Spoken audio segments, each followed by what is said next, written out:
राधे कृष्णा, जय श्री राधे। मेरे सारे कृष्ण प्रेमियों, आप सभी का प्यार भरा प्रणाम। आप खाई भक्ति चैनल में आपको हार्दिक स्वागत करती हूँ। हमने पिछले वीडियो में भगवत गीता की महात्म्य जो जगत गुरु आदि शंकराचार्य ने बताया है, उस 7 पदों को बहुत आनंद से सुने हैं, है ना? आप लोगों ने सुने हैं ना? तो आज उस महात्म्य की कथा जो पद्म पुराण में वर्णन किया है, वो आज पहला अध्याय की कथा हम श्रवण करेंगे। तो भगवत गीता की जो महात्म्य की जो कथा है, वो किसने किसको सुनाया? तो ये पहले हमारा भगवान श्रीमन नारायण जो क्षीर सागर में अनंत शेष में सैया करते हैं, भगवान नारायण माता लक्ष्मी को सुनाए थे। और वही बात कैलाश में बैठे हुए शिव शंभुनाथ भगवान भोले शंकर ने माता पार्वती को भी सुनाए थे। वही महात्म्य कथा मैं आज आपको भी सुनाने आई हूँ। आपको पता है इसकी बला कितना है, इसकी महत्व कितना है?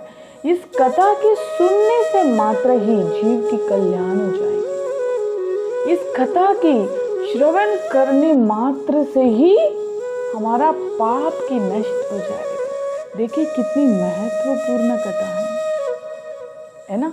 हम इस कथा में बहुत एक पर्सनालिटी के बारे में डिस्कस करेंगे जो सुशर्मा है। सुशर्मा को क्या गति हुआ, कैसे कैसे सुशर्मा के पाप भुगतना पड़ा और कैसे उसका पाप नष्ट हुआ और कैसे उसका भगवान ने कल्याण किया। ये पहला अध्याय की कथा है। चलिए अब हम शुरू करते हैं।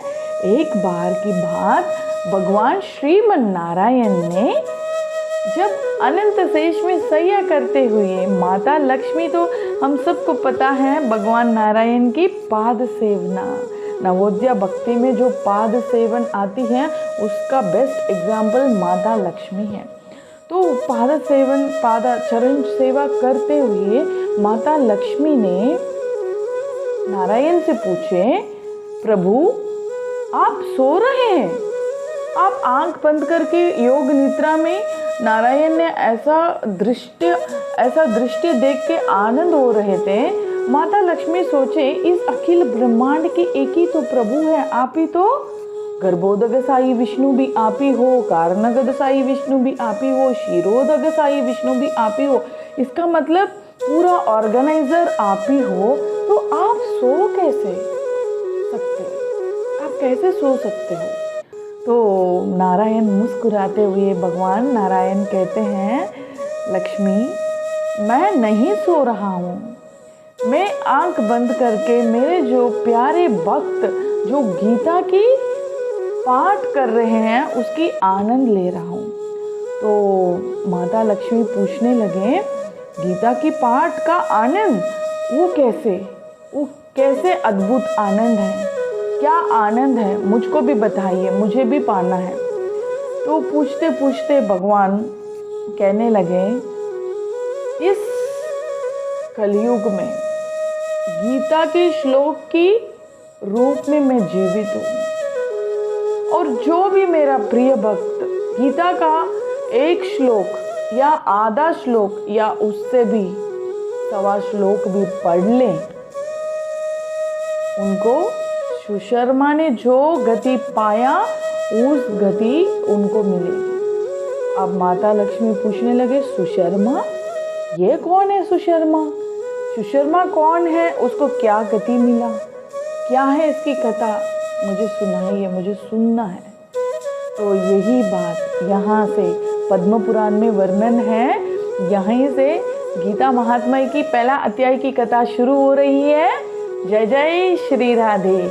और यही कथा माता पार्वती को भगवान शिव जी सुना रहे हैं। अब सुशर्मा की कथा। सुशर्मा कौन है? सुशर्मा पहला जन्म में वो बहुत साष्टांग ब्राह्मण था। ब्राह्मण कुल में जन्म लिया, सिर्फ जन्म लिया, और उसकी कर्म सब शूद्र की समान था। ब्राह्मण कुल में जन्म लिया है और ब्राह्मण जैसे उसका कर्म नहीं था। वो क्या करता था, उसका गुजारने के लिए वो एक बगीचे में जाता है, साग पत्ते सब तोड़ता है, काट कर इकट्ठा करता है, गुच्छा बनाता है, मार्केट में बेचता है, फिर आने वाला पैसा को शराब पीता है, मधु मांस सब खाता है, फिर ऐसे ही उसका लाइफ गुजारते रहा। उसने ब्राह्मण कुल में जन्म लिया है और ब्राह्मण का कुछ भी कर्म नहीं निभाया। उसके बाद ना कर्म निभाया ना धर्म निभाया। फिर उसके बाद उसको एक दिन मृत्यु हो जाती है। कैसे?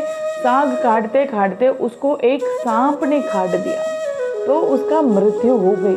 अब मनुष्य योनि को जो भी हम लोग कर्म करते हैं उसका सजा तो मृत्यु होने के बाद ही मिलती है। तभी हम लोग इतना भक्ति कराने के लिए भक्ति प्रचार करते हैं ताकि जीवन का कल्याण हो जाए। ये मनुष्य योनि सबसे श्रेष्ठ योनि है, 84 लाख योनियों से सबसे श्रेष्ठ। इसका काम क्या है, कर्तव्य क्या है, कर्म क्या है? अगले जन्म के लिए हमको इस योनि में वर्कआउट करना पड़ता है। इसलिए ये कथा प्रिय भक्तों, माताओं, बहनों, भाइयों, सखाओं सब ध्यान से सुनिए और गीता पढ़ने का नियम जरूर ले। और सुशर्मा की उसके बाद क्या हुआ? मृत्यु होने के बाद सब तो हम लोग यमलोक जाते हैं। यमराज हमारा बुरे कर्म, अच्छे कर्म, पाप पुण्य की हिसाब किताब सब करते हैं। तब तो उसको इतनी एक अच्छे कर्म भी नहीं है तो बहुत नरक भुगतना पड़ा, बहुत कष्ट भुगतना पड़ा। उसके बाद भुगतते भुगतते एट लास्ट उसको बहुत सारे नरक घूम कर फिर फाइनली उसको एक बैल की योनि में जन्म लेना पड़ा। तभी भी उसका बुरे कर्म ना कटा, तो बैल योनि में उसने जन्म लिया है, बहुत कष्ट भुगता। 7-8 साल बैल योनि में उसने बहुत कष्ट उठाया। उसका जो मालिक है उसको खाने के लिए कुछ भी नहीं देता है आहार, फिर काम करवाता रहता है, काम करवाता रहता है। तो ऐसा होते होते एक दिन क्या हुआ, बहुत बड़ा धूप, तेज धूप में वो बहुत बोरियां उठाकर बैल आता था, तो बहुत थक गया है। तो थक कर क्या हुआ, रोड पे ही धमार गिर गया। तो बैल रोड में गिरता है तो लोग तो देखेंगे ना, अरे क्या हो गया कर बहुत लोग इकट्ठा हो गए। उस समय उस बैल की इतनी अच्छी नसीब थी, उस समय उस भीड़ में एक संत महापुरुष भी थे। तो संत की कृपा दृष्टि जरा सा भी हमारे ऊपर पड़ जाए तो हमारा जीवन बदल जाती है, कल्याण हो जाएगी। इतनी चमत्कार हो जाती है, इतनी चमत्कार है कृपा दृष्टि संत महापुरुष की। तो उस संत महापुरुष को पता चल गया ये अभी मरने वाला है, इसका मृत्यु होने वाला है। तो संत महापुरुष कहते हैं सब जनों से, आप लोगों ने जो भी अच्छे कर्म किया है उसका पुण्य इस बैल को दे देना ताकि इसका सद्गति मिल जाए। उस भीड़ में एक वैश्य स्त्री भी थी। वैश्य स्त्री ने सुना संत की बात, वो सोचने लगी मैंने आज तक कोई अच्छे कर्म किया भी होगा क्या? उसको पता नहीं है उसने अच्छे कर्म किए कि नहीं। फिर भी उसने मन में ऐसा संकल्प लिए हैं, जो भी भगवान, जो भी मेरे लाइफ में मैंने अच्छे कर्म किया है उसका पूरा पुण्य, थोड़ा नहीं पूरा पुण्य मैं इस बैल को दे देती हूँ, इसका सद्गति मिले। तो उस बैल ने प्राण त्यागा। उसके बाद पता है क्या हुआ, बैल योनि से वो फिर से ब्राह्मण योनि में आ गया। और इसमें जब मरने के बाद फिर से इसको यमराज के पास ले जा रहे हैं। यमराज के पास ले जाने के बाद इसका हिसाब किताब करते वक्त यमराज ने कहा तुम्हारा सब नील हो गया, बुरे कर्म नील हो गया, अब तुम ब्राह्मण के घर में ब्राह्मण कुल में जन्म लोगे। और सुशर्मा को पूर्व जन्म भी याद था, सुशर्मा था तब याद था, बैल था तब याद था, सब याद है। और इसने यमराज से पूछा, मैंने तो कुछ अच्छे कर्म किया ही नहीं, मेरे पाप कैसे मिटा, कैसे नष्ट हुआ? तब यमराज ने कहा, तुमको एक वैश्य स्त्री की पुण्य से तुमको मनुष्य योनि और भी ब्राह्मण कुल में जन्म लेना पड़ा। तो वो पूछ रहा था कहाँ है वो वैश्य स्त्री। तो ये सब पता कर कर ये जब जन्म लेने के बाद ये वो वैश्य स्त्री से मिलने जाता है एक दिन, और ये पूरा कहानी बताता है। उस दिन मैं बैल रूप में था, आपने पुण्य दान किया है तो उसके वजह मैं फिर से मनुष्य योनि में जन्म लिया है, ब्राह्मण की घर में। तो वो क्या पुण्य था आप बताइए मुझे, कृपा करके करके पूछ रहा है। तो वैश्य स्त्री ने बोला, मुझे याद नहीं है, मुझे पता नहीं है वो क्या पुण्य है, बट मेरे घर में एक तोता है, वो तोता कुछ तो मंत्र स्तोत्र गुनगुनाते रहता है, और वो गुनगुनाते गुनगुनाते वो मेरे मन में चाप गया, और वो सुनते सुनते मेरे मन में बहुत शांति मिलती है, बहुत खुशी मिलती है, बहुत आनंद आती है। मुझे पता तो नहीं है वो क्या मंत्र है, बट सुनने मात्र से मुझे बहुत अच्छा लगता है। तो वो तोते के पास पूछते हैं, तोते तुमने क्या सीखा है, कहाँ से सीखा, क्या मंत्र बोले? तब तोता ने बोलने लगा, मेरे जन्म के पीछे भी एक बहुत बड़ा कहानी है। तो मैंने भी पहले ब्राह्मण कुल में जन्म लिया है, मेरे बुरी कर्म के वजह मैं तोते योनि में आ गया हूँ, और मैं इतने पापी हूँ, मैं जन्म लेते ही मेरे माँ बाप भी मर गए थे।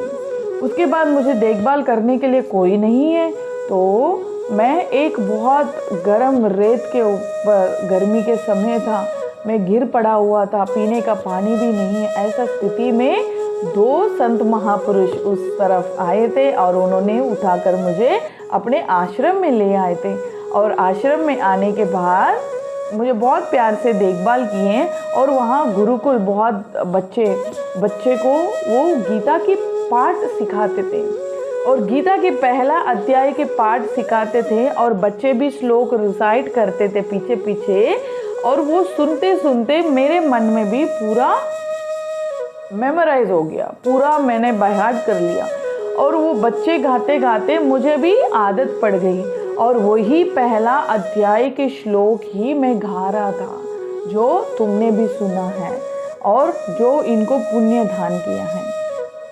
प्रिय बंधु, देखिए ना कैसे कैसे कृपा कैसे कैसे होती है भगवान की।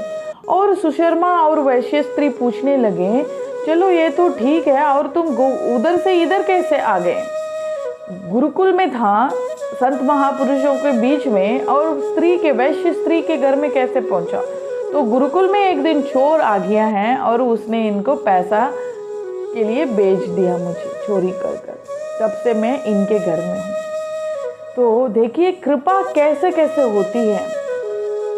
एक भगवत गीता की पहला अध्याय के श्लोक श्रवण करने से मात्र, श्रवण भी नहीं सिर्फ सुना है, और तोते तो कुछ तो बोल रहा था, उसको सुनने मात्र से वैश्य स्त्री की हृदय पवित्र हो गया, और उस वैश्य स्त्री की दान से एक बैल की योनि से ब्राह्मण कुल में इतनी प्रमोशन मिल गई है उस सुशर्मा की आत्मा को। इसलिए कहते हैं प्रिय बंधु, रोज गीता पढ़ने का नियम हमको लेना है। एक श्लोक ना आधा श्लोक भी रोज पढ़ लेंगे, उनका सुशर्मा का जो सद्गति मिला वही सद्गति हमको भी मिले करके भगवान ने प्रॉमिस किया है। इसलिए हमको गीता पढ़ने का नियम ज़रूर लेनी है। और ये वीडियो आप लोग पहली बार देख रहे हैं तो ज़रूर मेरे चैनल सब्सक्राइब कीजिए, आगे हम भी गीता पाठ शुरू करने वाले हैं। और ज़्यादा से ज़्यादा अपने कॉन्टैक्ट्स को शेयर कीजिए, गीता की महिमा सब सुनने, सब लाभ लें। और अगले वीडियो में हम लोग गीता की पाठ शुरू करेंगे। ध्यान से सुनना, आनंद लेना, अपने लाइफ में नियम लेना गीता पढ़ने का। और जल्दी से मिलूंगी, तब तक जय श्री राधे, जय जय श्री राधे, जय जय श्री राधे।